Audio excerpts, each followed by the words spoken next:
காலை ஒளி. எழுதியவர் திருமதி டோரா எட்வின். சபிக்கப்பட்ட பொருளில் ஒன்றும் உன் கையில் இருக்க வேண்டாம்.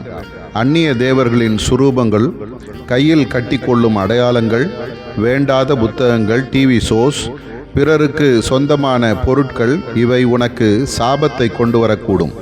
நீ வசிக்கும் இடத்தை சுத்தம் செய்துவிடு. எனக்கு பிரியமில்லாத எதுவும் உன் வீட்டில் இடம் பெறாதபடி பார்த்துக்கொள். பரிசுத்த ஆவியானவரை துக்கப்படுத்தாதே. பொய்யான வார்த்தைகள், கோபமான வார்த்தைகள், கசப்பு, பெருமையான வார்த்தைகள், அன்பற்ற வார்த்தைகள், வீணான வார்த்தைகள் ஆவியானவரை துக்கப்படுத்தும். ஆகவே உன் வார்த்தைகளை தூய்மைப்படுத்து. என் வசன தியானம் உன் சரீரத்தையும் ஆவி ஆத்துமாவையும், ஏன் உன் எல்லைகளையும் கூட பரிசுத்தமாக்கும். வேத தியானத்தில் கவனம் செலுத்து. அதன் மேல் பிரியமாயிரு. உன் நாட்கள் புதிதாகும். உன் கையில் வேலைகள் வாய்க்கும்.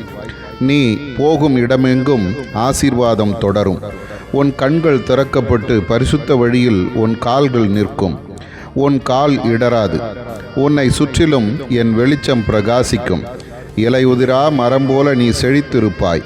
உன் கனிகள் அநேகரை போஷிக்கும். ஆதார வசனம்.